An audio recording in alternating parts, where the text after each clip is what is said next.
नमस्कार दोस्तों, आप सुन रहे हैं फणीश्वर नाथ रेणु जी की कहानी तीसरी कसम, जिसके पिछले चौथे भाग में हमने देखा कि हीरामन, जो कि एक नौटंकी कंपनी की हीरोइन हीराबाई को अपने गंतव्य तक पहुंचाने का कार्यभार भली भांति निभाते हुए उसको अपने गंतव्य तक ले आता है, जहां हीराबाई उसे और उसके दोस्तों के लिए पास देती है और वो उन्हें स्वीकारते हुए अपना थैला हीराबाई के पास ही पॉकेटमारों के डर से रखा देता है।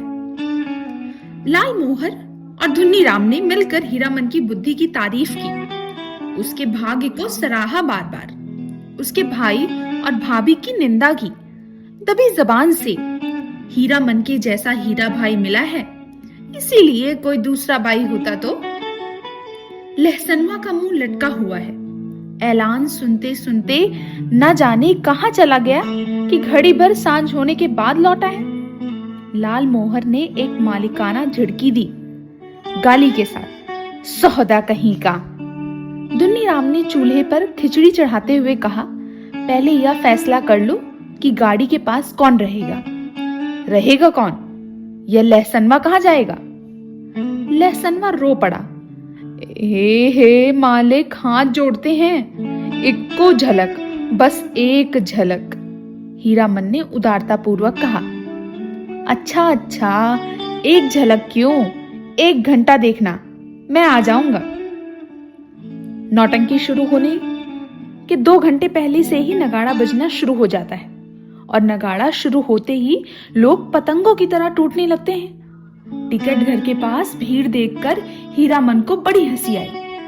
लाल मोहर, उधर देख, कैसी धक्का मुक्की कर रहे हैं लोग। हीरामन भाई, कौन? पलटदा? कहाँ की लदनी लाद आए? लाल मोहर ने पराए गांव के आदमी की तरह पूछा। पलटदास ने हाथ मलते हुए माफी मांगी। कसूरवार हैं, जो सजा दो तुम लोग सब मंजूर है, लेकिन सच्ची बात कहें कि सिया सुकुमारी। हीरामन के मन का पुरैन नगाड़े के ताल पर विकसित हो चुका है। बोला, देखो पलटा, यह मत समझना कि गांव घर की जनाना है। देखो, तुम्हारे लिए भी पास दिया है, पास ले लो अपना, तमाशा देखो। लाल मोहर ने कहा, लेकिन एक शर्त पर पास मिलेगा, बीच बीच में लहसनवा भी। पलटदास को कुछ बताने की जरूरत नहीं, वह लहसनवा से बातचीत करके आया है अभी। लाल मोहर ने दूसरी शर्त सामने रखी, गांव में अगर यह बात मालूम हुई किसी भी तरह तो सोच लेना। राम राम, दांत से जीभ को काटते हुए पलटदास ने कहा। पलटदास ने बताया, अठनिया फाटक इधर है। फाटक पर खड़े दरबान ने हाथ से पास लेकर उसके चेहरे को बारी बारी से देखा। बोला, यह तो पास है, कहां से मिला? अब लाल मोहर की कचराही बोली सुने कोई। उसके तेवर देखकर दरबान घबरा गया। मिलेगा कहां से? अपनी कंपनी से पूछ लीजिए जाकर। 4 ही नहीं, देखिए एक और है। जेब से 5वां पास निकालकर दिखाया लाल मोहर ने। 1 रुपया वाले फाटक पर नेपाली दरबान खड़ा था। हीरामन ने पुकार कर कहा, ए सिपाही दाजू, सुबह को ही पहचानवा दिया था और अभी भूल गए? नेपाली दरबान, हीराबाई का आदमी है सब, जाने दो, पास है तो फिर काहे को रोकता है? अठनिया दर्जा। तीनों ने कपड़ घर को अंदर से पहली बार देखा। सामने कुर्सी बेच दर्जे हैं, पर्दे पर राम वन गमन की तस्वीर है। पलटदास पहचान गया। उसने हाथ जोड़कर नमस्कार किया। पर्दे पर अंकित राम, सिया सुकुमार और लखन लला को जय हो जय हो। पलटदास की आंखें भर आई। हीरामन ने कहा, लाल मोहर, छापी सभी खड़े हैं, ये चल रहे हैं। लाल मोहर अपने बगल में बैठे दर्शकों से जान पहचान कर चुका है। उसने कहा, अरे खेला अभी पर्दा के भीतर है भाई, अभी जमनका दे रहा है लोग जमाने के लिए, तुम भी समझते नहीं। पलटदास ढोलक बजाना जानता है, इसलिए नगाड़े की ताल पर गर्दन हिलाता है और दिया सलाई पर ताल काटता है। बीड़ी आदान प्रदान करके हीरामन ने भी एक आध जान पहचान कर ली।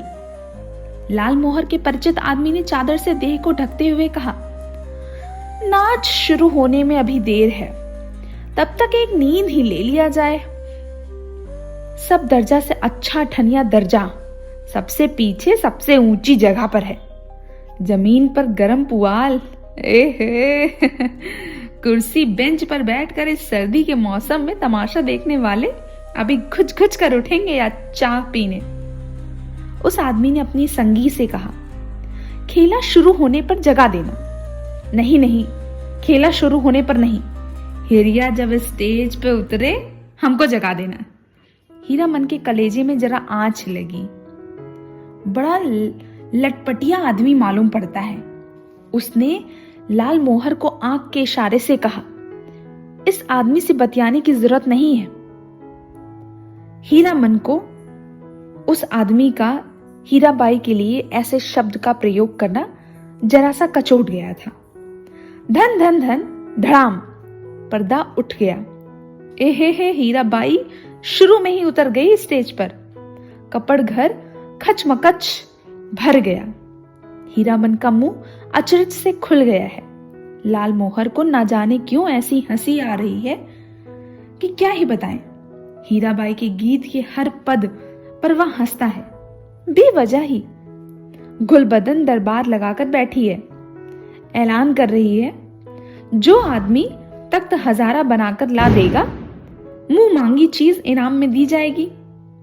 अजी है कोई ऐसा फनकार तो हो जाए तैयार।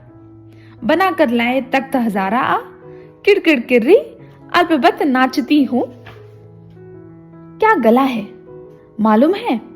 यह आदमी कहता है कि हीराबाई पान बीड़ी सिगरेट जर्दा कुछ नहीं खाती। ठीक कहता है, बड़ी नेम वाली रंडी है। कौन कहता है कि रंडी है? दांत में मिस्सी कहां है? पाउडर से दांत धो लेती होगी। हरगिज नहीं। कौन आदमी है?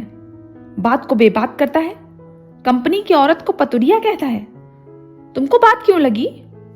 कौन है रंडी का भड़वा? मारो साले को, मारो तेरी तो। हो हल्ले के बीच हीरामन की आवाज कपट घर की फाड़ रही है। आओ एक एक की गर्दन उतार लेंगे। लाल मोहर दुआली से पटापट पीटता जा रहा है सामने के लोगों को। पलटदास एक आदमी की छाती पर सवार, साला सिया सुकुमारी को गाली देता है, सो भी मुसलमान होकर। धुन्नी राम शुरू से ही चुप था। मारपीट शुरू होते ही वह कपड़ घर से निकलकर बाहर भागा। काले कोट वाले नौटंकी के मैनेजर नेपाली सिपाही के साथ दौड़े आए। दारोगा साहब ने हंटर से पीट पीट कर सबकी पिटाई शुरू की। हंटर खाकर लाल मोहर तिलमिला उठा, कचराही बोली में भाषण देने लगा।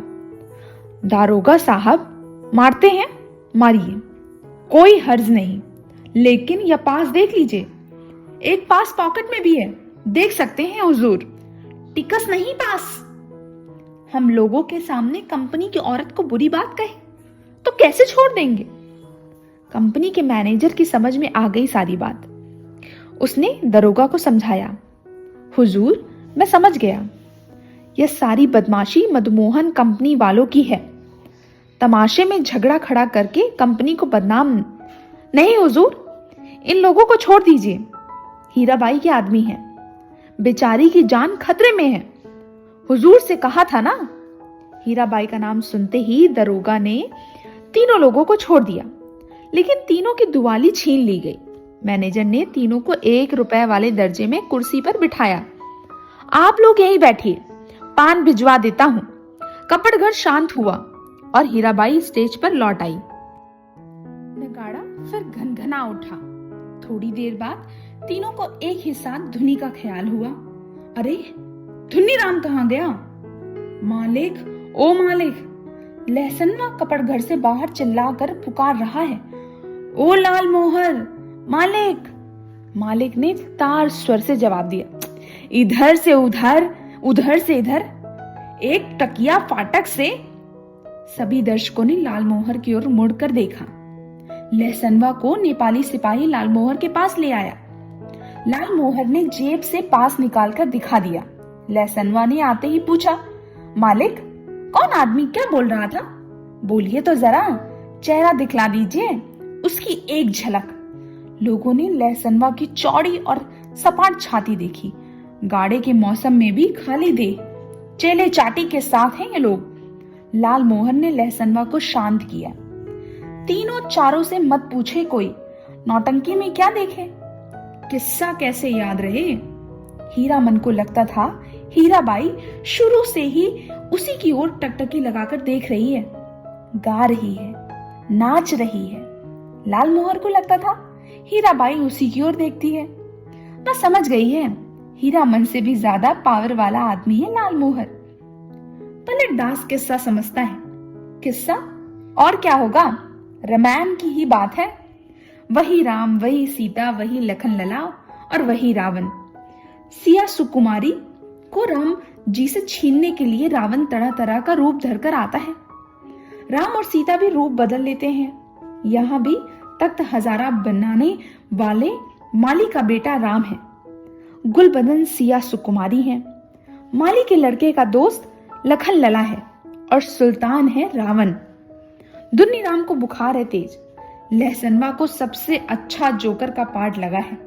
चिरैया तोके लेके न जाई, नरखट के बजरिया। वह उस जोकर से दोस्ती लगाना चाहता है। नहीं लगावेगा दोस्ती जोकर साहब। हीरामन को एक गीत की आधी कड़ी हाथ लगी है, मारे गए गुलफाम। कौन था ये गुलफाम? हीराबाई रोती हुई गा रही थी। अजी हाँ, मारे गए गुलफाम, बेचारा गुलफाम। तीनों की दुआली वापस देते हुए पुलिस के सिपाही ने कहा, लाठी दुआली लेकर नाच देखने आते हो? दूसरे दिन मेले भर से यह बात पूरी गांव में फैल गई। मथुरा मोहन कंपनी से भागकर आई है हीराबाई, इसलिए इस बार मथुरा मोहन कंपनी नहीं आई, उसके गुंडे आए हैं। हीराबाई भी कम नहीं है, बड़ी खिलाड़ औरत है। तेरा देहाती लठैत पाल रही है। वाह मेरी जान, भी कहो तो कोई मजाल है। 10 दिन रात, दिन भर भाड़ा ढोता हीरामन। शाम होते ही नौटंकी का नगाड़ा बजने लगता। नगाड़े की आवाज सुनते ही हीराबाई की पुकार कानों के पास मंडराने लगती। भैया, मीता, हीरामन, उस्ताद, गुरुजी। हमेशा कोई ना कोई बाजा उसके मन के कोनों में बजता ही रहता। दिन भर कभी हारमोनियम, कभी नगाड़ा, कभी ढोलक और कभी हीराबाई की पैजनी। उन्हीं साजों की गत पर हीरामन उठता बैठता चलता फिरता। नौटंकी कंपनी के मैनेजर से लेकर पर्दा खींचने वाला तक उसको पहचानते हैं, हीराबाई का आदमी है। पलट दास हर रात नौटंकी शुरू होने के समय श्रद्धा पूर्वक स्टेज को नमस्कार करता है, हाथ जोड़कर। लालमोहर एक दिन अपनी कचराही बोली सुनाने गया था हीराबाई को। हीराबाई ने पहचाना ही नहीं। तब से उसका दिल छोटा हो गया है। उसका नौकर लहसनवा उसके हाथ से निकल गया, नौटंकी कंपनी में भर्ती हो गया है। जोकर से जो उसकी दोस्ती हो गई थी। दिन भर पानी भरता है, कपड़े धोता है, कहता है गांव में क्या ही है जो जाएंगे। लालमोहर उदास रहता है। दुन्नी राम घर चला गया बीमार होकर। हीरामन आज सुबह से 3 बार लदनी लादकर स्टेशन आ चुका है। आज न जाने क्यों उसको अपनी भौजाई की याद आ रही है। दुन्नी राम ने कुछ कहे तो नहीं दिया। बुखार की झोंक में यही कितना अटर पटर बक रहा था। गुलबदन, तख्त हजारों, लहसनवा मौज में है। दिन भर हीराबाई को देखता होगा। कल कह रहा था, हीरामन मालिक, तुम्हारे अकबाल में खूब मौज में हूँ। हीराबाई की साड़ी धोने के बाद कठौते का पानी अतर गुलाब हो जाता है, उसमें अपनी गमछी डुबोकर छोड़ देता हूँ। लो सूंघो। हर रात किसी न किसी के मुंह से सुनता है वह हीराबाई रंडी है। कितने लोगों से लड़े वह, बिना देखे ही लोग कैसी कोई बात बोलते हैं। राजा को भी लोग पीठ पीछे गाली देते हैं। आज वह हीराबाई से मिलकर कहेगा, नौटंकी कंपनी में रहने से बहुत बदनाम करते हैं लोग। सर्कस कंपनी में क्यों नहीं काम करती, सबके सामने नाचती। हीरामन का कलेजा दब दब जलता रहता है उस समय जब उसे कोई इस तरह की गंदी गालियां देता है। सर्कस कंपनी में बाघ को देखकर उसके पास जाने की हिम्मत कौन करेगा। सुरक्षित रहेगी हीराबाई। किधर गाड़ी आ रही है? हीरामन, ए हीरामन भाई। लाल मोहर की बोली सुनकर हीरामन ने गर्दन मोड़कर देखा। क्या लाद कर लाया है लाल मोहर? तुमको ढूंढ रही है हीराबाई, स्टेशन पर जा रही है। एक ही सांस में सुना गया। लाल मोहर की गाड़ी पर आई है, मेले से जा रही है। कहां? हीराबाई रेलगाड़ी से जा रही है। हीरामन ने गाड़ी खोल दी। माल गोदाम में चौकीदार से कहा, भैया जरा गाड़ी बैल देखते रहना, आ रहे हैं हम थोड़ी देर में। उस्ताद, जनाना मुसाफिर खाना के फाटक के पास हीराबाई ओढ़नी से मुंह हाथ ढककर खड़ी थी। थैली बढ़ाती हुई बोली, लो, हे भगवान, भेंट हो गई। चलो, मैं तो उम्मीद खो चुकी थी कि तुमसे अब भेंट ही नहीं हो सकेगी। मैं जा रही हूँ गुरुजी। बक्सा ढोने वाला आदमी आज कोट पतलून पहनकर बाबू साहब बन गया है। मालिकों की तरह कुलियों को हुक्म दे रहा है, जनाना दर्जे में चढ़ाना। अच्छा। हीरामन हाथ में थैली लेकर चुपचाप खड़ा है। कुर्ते के अंदर से थैली निकालकर दी है हीराबाई ने। चिड़िया की देह की तरह गर्म है थैली। गाड़ी आ रही है। बक्सा ढोने वाले ने मुंह बनाते हुए हीराबाई की ओर देखा। उसके चेहरे का भाव स्पष्ट है। इतना ज्यादा क्या ही रखा है। हीराबाई चंचल हो गई। बोली, हीरामन, इधर आओ अंदर। मैं फिर लौट कर जा रही हूँ मथुरा मोहन कंपनी में। अपने देश की कंपनी है। बनैली मेला आओगे ना? हीराबाई ने हीरामन के कंधे पर हाथ रखा, इस बार दाहिने कंधे पर। फिर अपनी थैली से रुपया निकालते हुए बोली, एक गरम चादर खरीद लेना। हीरामन की बोली फूटी। इतनी देर के बाद? इस हरदम रुपया पैसा, रखिए रुपया। क्या करेंगे चादर? हीराबाई का हाथ रुक गया। उसने हीरामन के चेहरे को गौर से देखा, फिर बोली, तुम्हारा जी बहुत छोटा हो गया है। क्यों मीता? महुआ गटवारिन को सौदागर ने खरीद जो लिया है गुरुजी। गला भर आया हीराबाई का। बक्सा ढोने वाले ने बाहर से आवाज दी। गाड़ी आ गई। हीरामन कमरे से बाहर निकल आया। बक्सा ढोने वाले ने नौटंकी के जोकर जैसा मुंह बनाकर कहा, लाट फार्म से बाहर भागो, बिना टिकट के पकड़ेगा तो 3 महीने की हवा। हीरामन चुपचाप फाटक से बाहर जाकर खड़ा हो गया। टीशन की बात, रेलवे का राज, नहीं तो इस बक्सा ढोने वाले का मुंह सीधा कर देता हीरामन। हीराबाई ठीक सामने वाली कोठरी में चढ़ी। इतना टन? गाड़ी में बैठकर भी हीरामन की ओर देख रही है टुकुर टुकुर। लाल मोहर को देखकर जी जल उठता है। हमेशा पीछे पीछे, हर दम हिस्सादारी सोचती है। गाड़ी ने सीटी दी। हीरामन को लगा उसके अंदर से कोई आवाज निकालकर सीटी के साथ ऊपर की ओर चली गई हो।